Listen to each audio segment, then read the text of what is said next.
Hello friends, welcome back to our channel. നമ്മൾ ഇന്ന് കാണാൻ പോകുന്നത് കങ്കു എന്ന മൂവിയാണ്. മൂവിയുടെ തുടക്കത്തിൽ തന്നെ 1070 കാലഘട്ടമാണ് കാണിക്കുന്നത്. ഈ ലോകത്ത് അതിശയകരമായ കാര്യം മനുഷ്യന്റെ ജനനമാണ്. എന്തിനൊരാളുടെ കുട്ടിയായിട്ട് ജനിക്കുന്നുവെന്നും ആർക്കു വേണ്ടി ജീവിക്കുന്നുവെന്നും ആർക്കു വേണ്ടി മരിക്കുന്നു എന്നൊന്നും തന്നെ നമുക്കറിയില്ല. ഇതെല്ലാം മുകളിൽ നിന്ന് കാണുന്നത് ആ നിലാവ് മാത്രമാണ്. അതും പറഞ്ഞുകൊണ്ട് വർഷം ഒരുപാട് മുന്നോട്ട് പോകുന്നു. 2024 കാണിക്കുന്നത്. ഇന്ത്യൻ ബോർഡറിൽ സ്ഥിതി ചെയ്യുന്ന ഒരു റഷ്യൻ ബയോകെമിസ്ട്രി ലാബിൽ ഒരുപാട് കുട്ടികളുടെ പരീക്ഷണങ്ങൾ നടക്കുന്നു. ഈ കുട്ടികളെല്ലാം തന്നെ ജനിച്ചു വീണപ്പോ തൊട്ട് ഈ പ്രായം വരെയും ഇതേ ലാബിൽ തന്നെയാണ് വളർന്നുകൊണ്ടിരിക്കുന്നത്. അവരുടെ തലയോട്ടികളൊക്കെ ഇവർ എന്തൊക്കെയോ ശസ്ത്രക്രിയകൾ നടത്തുകയും സൂപ്പർ പവേഴ്സ് അവർക്ക് കൊടുക്കുകയും ചെയ്യുന്നുണ്ട്. അവരുടെ എല്ലാം IQ ലെവലും പവർ ലെവലും എല്ലാം തന്നെ ആ സിസ്റ്റത്തിൽ കാണിക്കുന്നുണ്ട്. അങ്ങനെ ഒരുപാട് കുട്ടികളുടെ ബ്രെയിൻ സെൽസ് വെച്ചിട്ടുള്ള പരീക്ഷണമാണിത്. എന്നാൽ സീറ്റ എന്ന് പറയുന്ന ഒരു കുട്ടിയാകട്ടെ അവിടെ നിന്നും മിസ്സാകുന്നു. അവൻ രക്ഷപ്പെട്ടു എന്ന് മനസ്സിലാക്കിയതും അവിടുത്തെ സ്റ്റാഫുകളെല്ലാം ചേർന്നിട്ട് അവനെ പിടിക്കാൻ വേണ്ടിയിട്ട് പുറത്തേക്ക് ഇറങ്ങിയിരിക്കുകയാണ്. അവന്റെ ബ്രെയിൻ സെൽസിന്റെ ആക്ടിവിറ്റീസ് വെച്ചിട്ട് അവനെ ലൊക്കേറ്റ് ചെയ്യാൻ അവർക്ക് സാധിക്കുമായിരുന്നു. എന്നാൽ ഇവരുടെ എല്ലാം കണ്ണു വെട്ടിച്ച് അവൻ രക്ഷപ്പെട്ട് അതുവഴി പോയിക്കൊണ്ടിരുന്ന ഒരു ട്രെയിനിലേക്ക് ചാടി കയറുന്നു.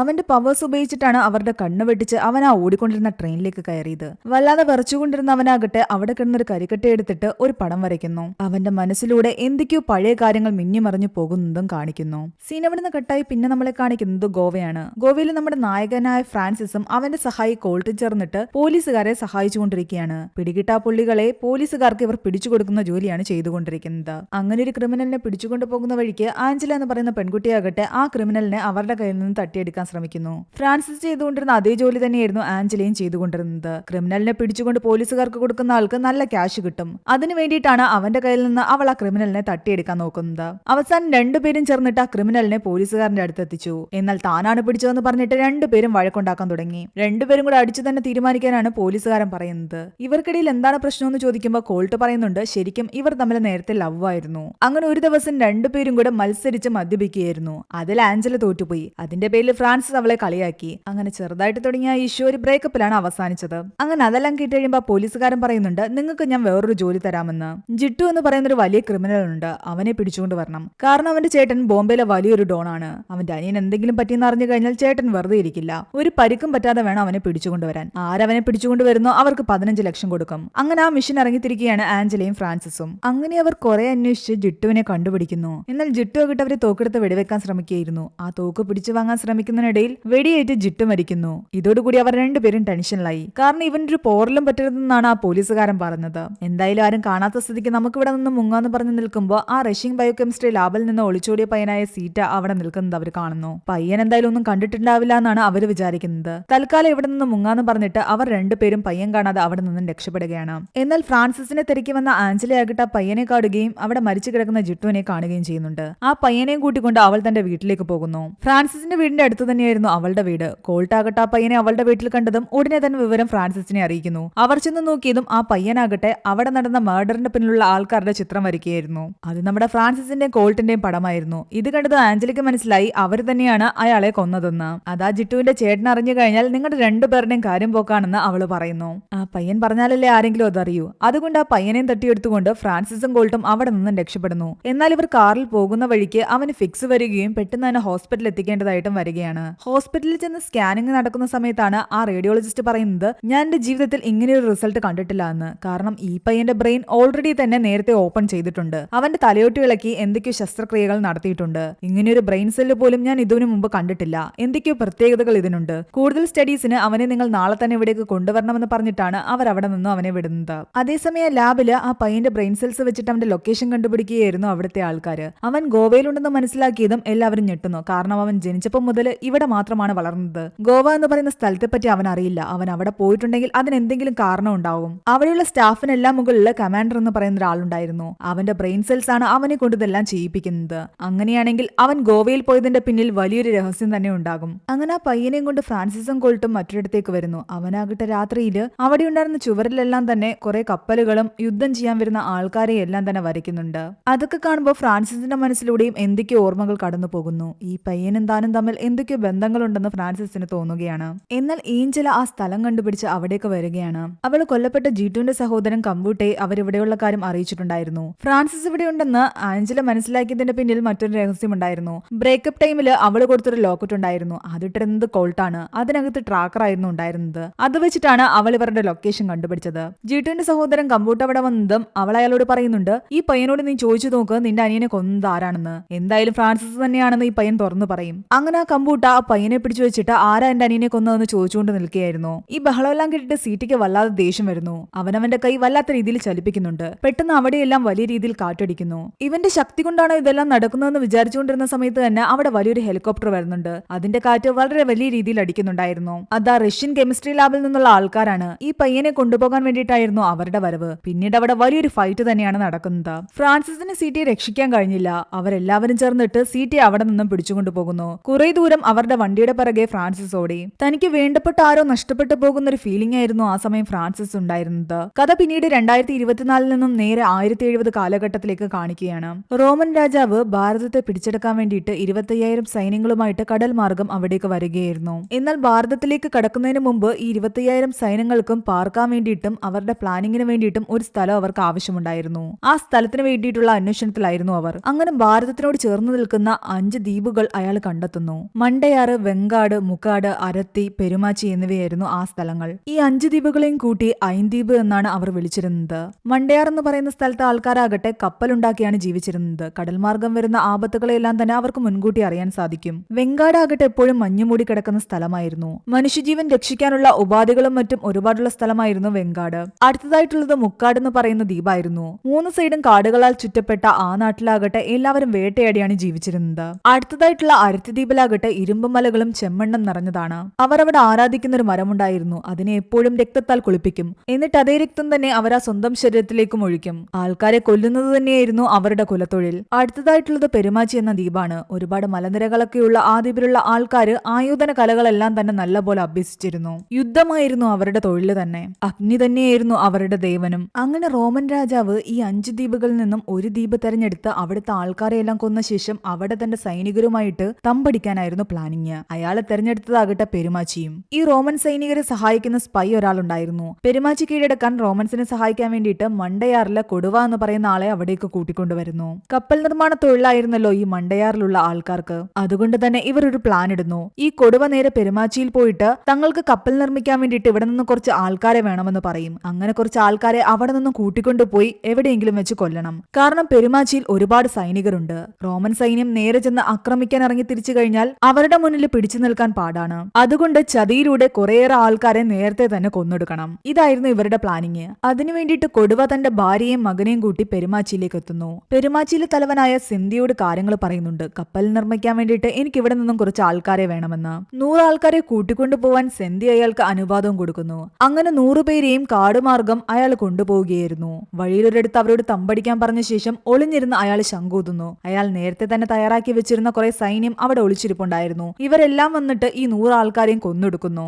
100 ആൾക്കാരെ താൻ കൊന്നു എന്നതിന് തെളിവായിട്ട് അവരുടെയെല്ലാം വലങ്കൈ എടുത്തുകൊണ്ട് ചെല്ലണമെന്ന് റോമൻ സൈന്യം പറഞ്ഞിട്ടുണ്ടായിരുന്നു. അങ്ങനെ കൊന്നൊടുക്കി ആൾക്കാരുടെ എല്ലാം തന്നെ വലങ്കൈ അവർ വെട്ടിയെടുക്കുകയാണ്. അതിനുശേഷം വീണ്ടും സിന്ധിയുടെ അടുത്ത് വന്നിട്ട് കൊടുവ പറയുന്നുണ്ട് എനിക്ക് ഇനിയും കുറച്ച് ആൾക്കാരുടെ ആവശ്യമുണ്ടെന്ന്. അയാൾ കൂട്ടിക്കൊണ്ടുപോകാൻ അനുവാദവും കൊടുക്കുന്നു. വീണ്ടും ആ 100 ആൾക്കാരെ കൂടി കൊല്ലാൻ കൊണ്ടുപോയെങ്കിലും ഇത്തവണ കൊടുവയുടെ ആഗ്രഹം സാധിച്ചില്ല. ഇനിയാണ് ഒരു ചെറിയ ഫ്ലാഷ് ബാക്ക് കാണിക്കുന്നത്. കഴിഞ്ഞ തവണ 100 ആൾക്കാരെ കൊല്ലാൻ ശ്രമിക്കുന്നതിനിടയിൽ ഒരാൾ രക്ഷപ്പെട്ടു പോയിരുന്നു. അയാളാകട്ടെ ആ നടക്കുന്ന കാര്യങ്ങളെല്ലാം ഒളിഞ്ഞിരുന്ന് കാണുകയായിരുന്നു. കൊടുവയുടെ ചതി മനസ്സിലാക്കിയ അയാളാകട്ടെ അവർ കൈകൾ വെട്ടിക്കൂട്ടി എണ്ണെന്ന് കണ്ടിട്ട് സ്വന്തം കൈ വെട്ടി ആ കൂട്ടത്തിൽ ഇട്ടുകൊടുക്കുന്നു. എന്നിട്ട് മരിച്ച പോലെ അവിടെ കിടക്കുകയാണ്. അവര് വിചാരിച്ചത് 100 പേരെ അവർ കൊന്നുവെന്നാണ്. അതിനുശേഷം അവരെല്ലാം പോയി കഴിഞ്ഞ് അയാളെ തിരിച്ച് ഈ നാട്ടിൽ വന്നിട്ട് കൊടുവ ചെയ്ത ചതിയെപ്പറ്റി പറഞ്ഞിരുന്നു. അതുകൊണ്ട് ഇത്തവണ ഈ 100 പേരും ആയുധങ്ങളും കയ്യിൽ കരുതിയാണ് വന്നത്. ഇവരുടെ എല്ലാം തലവനായിട്ട് സിന്ധിയുടെ മകൻ കങ്കയും കൂട്ടത്തിലുണ്ടായിരുന്നു. അങ്ങനെ കങ്കയും കൂട്ടരും ചേർന്നിട്ട് കൊടുവയും സംഘത്തെ നേരിടുകയും കൊടുവയുടെ വലം കൈ വെട്ടിയെടുക്കുകയും ചെയ്യുന്നു. എന്നിട്ട് അയാളെ അവിടെ നിന്നും നാട്ടിലേക്ക് കൊണ്ടുവരുന്നു. കൊടുവയുടെ അവസ്ഥ കണ്ടിട്ട് അയാളുടെ ഭാര്യയും മകനും നിലവിളിക്കാൻ തുടങ്ങി. അയാളുടെ മകന് അയാളെന്ന് വെച്ച് കഴിഞ്ഞാൽ ജീവനായിരുന്നു. പോരുവ എന്നാണ് അവന്റെ പേര്. ചെയ്ത തെറ്റിന് പകരമായിട്ട് കൊടുവയ്ക്ക് ആ നാട്ടിലെ ജനങ്ങൾ ശിക്ഷ വിധിക്കുന്നു. ജീവനോട് അയാളെ തീകൊളുത്തി കൊല്ലുക.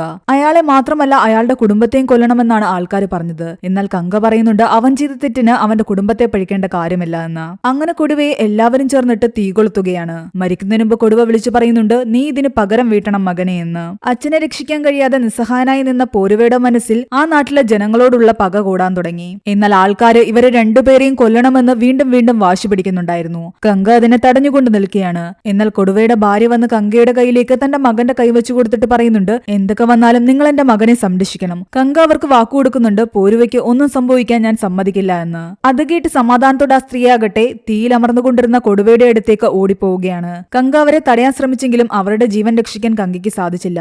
ആ നാട്ടിലെ ആൾക്കാരെയെല്ലാം കൊന്നൊടുക്കിയയാളുടെ മകനെന്ന പേരിൽ പോരുവയെ ആ നാട്ടിലെ ഒരുപാട് പേർ കളിയാക്കാനും കുറ്റപ്പെടുത്താനും ഒക്കെ തുടങ്ങിയിരുന്നു. കുട്ടികളെല്ലാം ചേർന്നിട്ട് അവനെ ദ്രോഹിക്കുന്ന കണ്ടിട്ട് കങ്ക അവരെയെല്ലാം പറഞ്ഞ് മനസ്സിലാക്കുന്നു. കൊടുവയെ കൊണ്ട് ആ ദ്വീപ് പിടിച്ചെടുക്കാൻ പറ്റാത്ത കാരണം ആ റോമൻ സൈന്യമാകട്ടെ അടുത്തതായിട്ട് സഹായം തേടുന്നത് അരത്തി ദ്വീപിലെ തലവനായ ഉദരനോടാണ്. അയാൾക്ക് 3 ആൺമക്കളായിരുന്നു. റോമൻ സൈന്യം അവർക്ക് ഒരുപാട് സ്വർണങ്ങൾ നൽകി പെരുമാച്ചിയെ ആക്രമിക്കാൻ ആവശ്യപ്പെടുകയും ചെയ്യുന്നു. അങ്ങനെ അവർ പോകുന്ന വഴിയിൽ ഒളിഞ്ഞിരുന്ന് പെരുമാച്ചിയുടെ ആൾക്കാരെ ആക്രമിക്കാനായിരുന്നു ഉദരന്റെ സംഘത്തിന്റെ തീരുമാനം. ഇതേസമയം കൊടുവയുടെ ചതിയിലൂടെ തന്നെ റോമൻ സൈന്യം തങ്ങളെ ആക്രമിക്കാൻ വരുന്നുണ്ടെന്നുള്ള കാര്യം പെരുമാച്ചിയിലെ ആൾക്കാർ മനസ്സിലാക്കിയിരുന്നു. 25,000 അല്ല, എത്ര സൈന്യം വന്നാലും തങ്ങൾ ചേർത്തു നിൽക്കും എന്ന് തന്നെയാണ് കങ്ക എല്ലാവരോടും പറയുന്നത്. കങ്കയെ തീർത്തു കഴിഞ്ഞാൽ അവിടുത്തെ ജനങ്ങളെയും പെട്ടെന്ന് തന്നെ ആക്രമിച്ച് കീഴ്പ്പെടുത്താമെന്നാണ് ഉദരനും സംഘവും വിചാരിക്കുന്നത്. ആയുധപൂജ കഴിഞ്ഞിട്ട് അവർ അരുവിയിലേക്ക് കുളിക്കാൻ പോകുന്ന വഴിക്ക് കങ്കയും സൈന്യത്തെയും ഉദരനും സംഘവും ആക്രമിക്കുന്നു. കങ്ക എല്ലാവരോടും തന്നെ വലിയ രീതിയിൽ പോരാടിക്കൊണ്ടിരിക്കുകയാണ്. ആ ബഹളത്തിനിടയ്ക്ക് കങ്കയുടെ കയ്യിൽ നിന്നും തന്റെ ആയുധം നഷ്ടപ്പെട്ടിരുന്നു. അയാൾ പോരുവയോട് വിളിച്ചു പറയുന്നുണ്ട് തന്റെ ആയുധം കയ്യിലേക്ക് തരാൻ. പോരുവ ദൂരെ നിന്നും ഓടി വന്ന് ആ ആയുധം കങ്കയുടെ കയ്യിലേക്ക് കൊടുക്കുകയായിരുന്നു.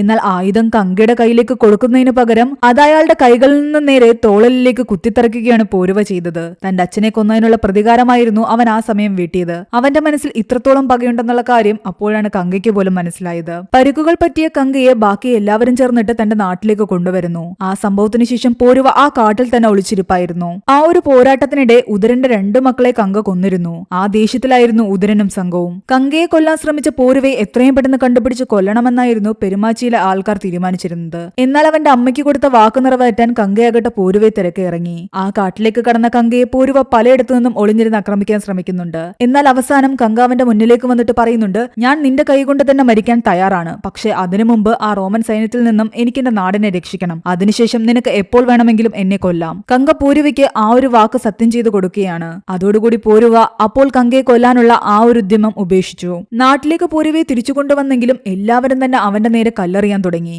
ആ കല്ലുകളിൽ നിന്നെല്ലാം തന്നെ കങ്ക അവനെ സംരക്ഷിക്കുകയായിരുന്നു. തന്നെ സംരക്ഷിക്കാൻ കങ്ക ഏറ്റുവാങ്ങുന്ന മുറിവുകളെല്ലാം തന്നെ പോരുവ ശ്രദ്ധിക്കുന്നുണ്ടായിരുന്നു. എല്ലാവരും അവനെ കൊല്ലണമെന്ന് പറഞ്ഞിട്ടും കങ്ക അതിന് സമ്മതിക്കുന്നില്ല.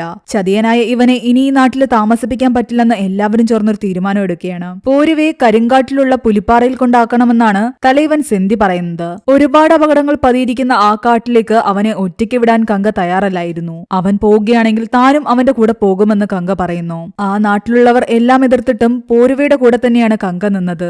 ദേഷ്യം വന്ന് അവന്റെ അച്ഛൻ പറയുന്നുണ്ട്, ഈ ചതിയന് വേണ്ടി നീ നാട് വിട്ടു പോകാൻ തയ്യാറാണെങ്കിൽ നീ നിന്റെ ഇഷ്ടം പോലെ ചെയ്തു കൊള്ളാൻ. അങ്ങനെ പോരുവയും കൂട്ടിക്കൊണ്ട് കരിങ്കാട്ടിലേക്ക് കടക്കുകയാണ് കങ്ക.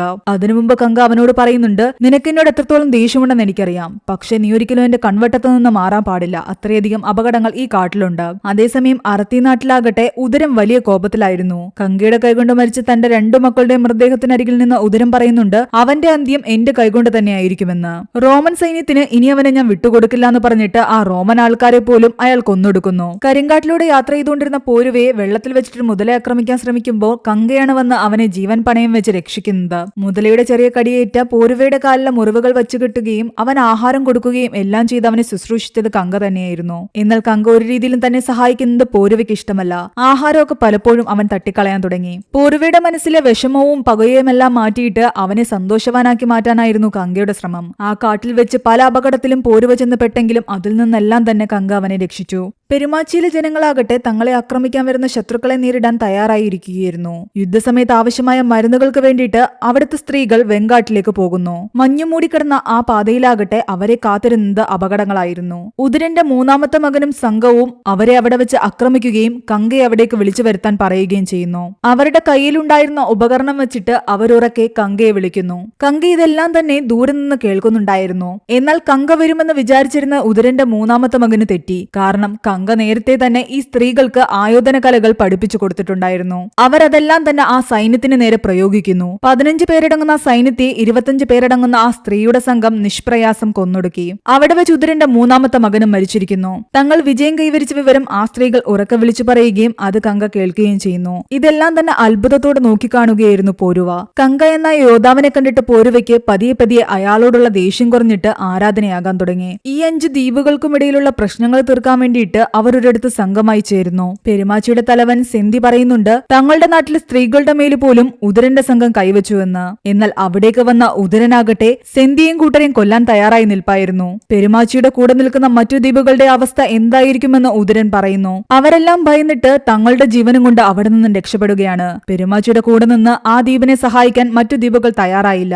അവിടെ വെച്ച് ഉദരനാകട്ടെ തന്റെ മക്കളെ കൊന്നതിന് പകരമായിട്ട് സെന്തിയെ അതിക്രൂരമായി കൊല്ലുന്നു. കങ്ക ഓമനിച്ചു വളർത്തിയിരുന്ന ഒരു പരുന്താകട്ടെ സെന്തിയുടെ അരയിലുണ്ടായിരുന്ന അമ്പുമായിട്ട് കങ്കയുടെ അടുത്തേക്കെത്തി. തന്റെ അച്ഛൻ എന്താണ് സംഭവിച്ചിരിക്കുന്നതെന്ന് അതിലൂടെ കങ്കയ്ക്ക് മനസ്സിലായി. തലവനെ കൊന്ന സ്ഥിതിക്ക് അടുത്തതായിട്ട് പെരുമാച്ചി പിടിച്ചെടുക്കാനും അവിടുത്തെ ജനങ്ങളെ കൊന്നൊടുക്കാനും കങ്കയെ കൊല്ലാനുമായിരുന്നു അടുത്തതായിട്ട് ഉദരന്റെ പ്ലാൻ. അങ്ങനെ വലിയൊരു സംഘമായിട്ട് ഉദരൻ പെരുമാച്ചിയുടെ നേരെ കടൽ മാർഗം വരികയാണ്. അവിടുത്തെ ജനങ്ങളെല്ലാം തന്നെ ഒരു യുദ്ധത്തിന് തയ്യാറായി നിൽപ്പായിരുന്നു. എന്നാൽ സമുദ്രമാർഗം വരുന്ന വഴിക്ക് അവരാകട്ടെ കരിങ്കാടിനുള്ളിൽ ഒരുപാട് തീപ്പന്തങ്ങൾ കാണുന്നു. തങ്ങളെ പേടിച്ചിട്ട് പെരുമാച്ചിയിലെ ജനങ്ങൾ കരിങ്കാട്ടിൽ പോയി ഒളിഞ്ഞിരിക്കുകയാണെന്നാണ് അവർ വിചാരിക്കുന്നത്. അത് കാരണം പെരുമാച്ചിയിലേക്ക് പോയിക്കൊണ്ടിരുന്ന അവരുടെ കപ്പലുകൾ കരിങ്കാട്ടിലേക്ക് അവർ വഴിതിരിച്ചു വിടുന്നു. എന്നാൽ ഇതിന്റെ പിന്നിൽ കങ്കയായിരുന്നു. തന്റെ നാട്ടിലെ ജനങ്ങളെ രക്ഷിക്കാൻ വേണ്ടിയിട്ട് ഉദരനെയും സംഘത്തെയും കരിങ്കാട്ടിലേക്ക് കൊണ്ടുവരാനുള്ള പ്ലാനായിരുന്നു കങ്കയുടേത്. 500 ആൾക്കാരെ നേരിടാൻ കങ്ക ഒറ്റയ്ക്കായിരുന്നു ആ കാട്ടിലുണ്ടായിരുന്നത്. ഇവരെ എല്ലാവരെയും എങ്ങനെ നമ്മൾ നേരിടുമെന്ന് പോരുവ ചോദിക്കുമ്പോൾ കങ്ക പറയുന്നുണ്ട് അതിനെല്ലാം തന്നെ ഇവിടെ വഴികളുണ്ടെന്ന്. ഒരുപാട് കെണികൾ ആ കാട്ടിൽ ഒരുക്കി വെച്ചിട്ടുണ്ടായിരുന്നു കങ്ക.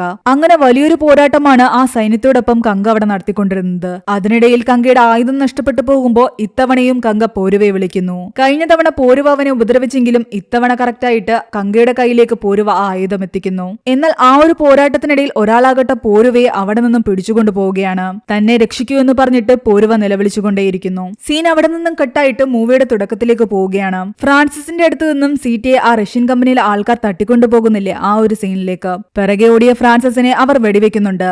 എന്നാൽ അവർ പോകുന്ന വഴി കണ്ടെത്താൻ വേണ്ടിയിട്ട് കോൾട്ടിന്റെ കഴുത്തിൽ കിടന്നിരുന്ന ആ ട്രാക്കർ വലിച്ചെടുത്ത് ആ വണ്ടിയിലേക്ക് എറിയുകയാണ് ഫ്രാൻസിസ്. അങ്ങനെ അവരെ ട്രാക്ക് ചെയ്ത് അവരുടെ താവളത്തിലേക്ക് എത്തുകയും സീറ്റയെ രക്ഷിക്കാനുള്ള ശ്രമമാണ് നടക്കുന്നത്. വീണ്ടും കഥ 1070 കാണിക്കുകയാണ്. പോരുവയെ തട്ടിക്കൊണ്ടുപോയ ആൾക്കാരുടെ അടുത്തേക്ക് അവനെ രക്ഷിക്കാൻ കങ്ക വരുന്നു. ഉദരനും കങ്കയും തമ്മിൽ വലിയ അടി നടക്കുകയാണ് ഇവിടെ. അതിനിടയിൽ പോരുവയെ കൊല്ലാനും ഉദരൻ ശ്രമിക്കുന്നുണ്ട്. അതേസമയം തന്നെ ഇവിടെ ഫ്രാൻസിസ് സീറ്റയെ രക്ഷിക്കാൻ വേണ്ടിയിട്ടുള്ള ശ്രമത്തിലാണ്. അവനെ അവരാകട്ടെ പ്ലെയിനിൽ കയറ്റി എങ്ങോട്ടോ കൊണ്ടുപോവുകയായിരുന്നു. സീറ്റയെ രക്ഷിക്കാൻ ജീവൻ പണയം വെച്ച് ഫ്രാൻസിസ് ആ പ്ലെയിനിലേക്ക് കയറുന്നു. ഒരേ സമയം തന്നെ നമ്മളെ മാറി മാറി കാണിക്കുകയാണ് പോരുവയെ രക്ഷിക്കാൻ കങ്ക നടത്തുന്ന പോരാട്ടവും സീറ്റയെ രക്ഷിക്കാൻ ഫ്രാൻസിസ് നടത്തുന്ന പോരാട്ടവും. ഒരു ഘട്ടത്തിൽ ഒരു കയറിൽ കെട്ടിത്തൂക്കിയിട്ടിരുന്ന പോരുവയാകട്ടെ കടലിലെ സ്രാവുകൾക്ക് നടുക്ക് വീഴുന്ന അവസ്ഥയിലായിരുന്നു. ആ കയറിന്റെ അറ്റം കങ്കയുടെ കയ്യിലും. അവന്റെ കയ്യിൽ നിന്നും ആ കയറ് വിടുവിക്കാൻ വേണ്ടിയിട്ട് ഉദരൻ ശ്രമിച്ചുകൊണ്ടേയിരിക്കുന്നു. പോരുവയെ രക്ഷിക്കാൻ കങ്ക ശ്രമിച്ചുകൊണ്ട് നിൽക്കുകയാണെങ്കിൽ ഉദരൻ എന്തായാലും അവനെ കൊല്ലുമെന്ന് പോരുവയ്ക്ക് മനസ്സിലായി. കങ്കയുടെ ജീവൻ രക്ഷിക്കാൻ വേണ്ടിയിട്ട് പോരുവയാകട്ടെ സ്വയം ജീവൻ ഒടുക്കാൻ തയ്യാറാവുകയാണ്. തന്റെ കയ്യിലുണ്ടായിരുന്ന ആയുധം വെച്ചിട്ട് ആ കയററുത്ത് സ്രാവുകൾക്ക് നടുക്കേക്ക് പോരുവ വീഴുന്നു.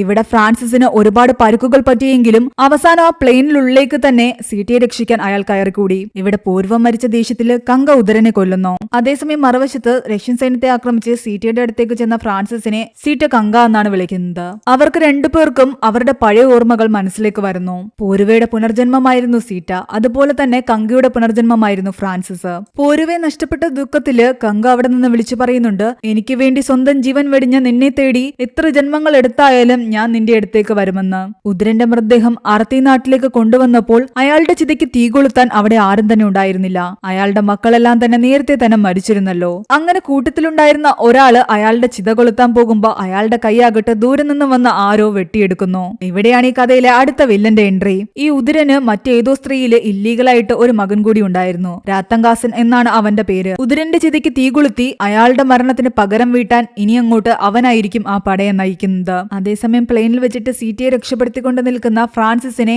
മറ്റൊരിടത്തിരുന്നു കൊണ്ട് ആ റഷ്യൻ ലാബിന്റെ കമാൻഡർ കാണുന്നുണ്ട്. അയാളുടെ പേര് റയാൻ എന്നായിരുന്നു. അതായത് ഇപ്പൊ വന്ന രാത്തങ്കാസന്റെ പുനർജന്മമായിരുന്നു ഈ റയാൻ. അവിടെ നിന്നും സീറ്റയെ രക്ഷിച്ചുകൊണ്ടുവന്ന ഫ്രാൻസിസ് തന്റെ കൂട്ടുകാരോട് പറയുന്നുണ്ട് ഞാനും അവനും തമ്മിൽ എന്തോ ഒരു ബന്ധമുണ്ടെന്ന്. അതേസമയം സീറ്റയാകട്ടെ ആ ടെറസിൽ നിന്നുകൊണ്ട് താഴെ ഉണ്ടായിരുന്ന കാറുകൾ ചലിപ്പിക്കാനുള്ള ശ്രമത്തിലായിരുന്നു. അവന്റെ സൂപ്പർ പവേഴ്സ് ഉപയോഗിച്ചിട്ട് ആ കാറുകൾ മുകളിലേക്ക് ഉയർത്തുന്നതായിട്ടാണ് കാണിക്കുന്നത്. ഇവിടെ കമാൻഡർ റയാനാകട്ടെ ഫ്രാൻസിസിന്റെ മുഖം സ്ക്രീനിൽ കണ്ടുകൊണ്ട് പറയുന്നുണ്ട് കങ്കുവ എന്ന്. ഇവർക്കെല്ലാവർക്കും തന്നെ അവരുടെ പൂർവ്വജന്മത്തെ പറ്റിയുള്ള കാര്യങ്ങൾ ഏകദേശം ഓർമ്മ വന്നിട്ടുണ്ടായിരുന്നു. അങ്ങനെ മൂവിക്ക് ഒരു സെക്കൻഡ് പാർട്ട് കൂടി ഉണ്ടെന്ന് കാണിച്ചുകൊണ്ടാണ് ഈ ഒരു മൂവി ഇവിടെ അവസാനിക്കുന്നത്. ഈ അടുത്തിടെ ഒരുപാട് നെഗറ്റീവ് റിവ്യൂസ് വന്ന ഈ ഒരു മൂവിയുടെ സ്റ്റോറി നിങ്ങൾക്ക് ഇഷ്ടപ്പെട്ടോ ഇല്ലയോ എന്നുള്ള കാര്യം താഴെ കമന്റ് ചെയ്യുക. എക്സ്പ്ലനേഷൻ ഇഷ്ടപ്പെട്ടെങ്കിൽ വീഡിയോ ലൈക്ക് ചെയ്യാനും ചാനൽ സബ്സ്ക്രൈബ് ചെയ്യാനും മറക്കണ്ട.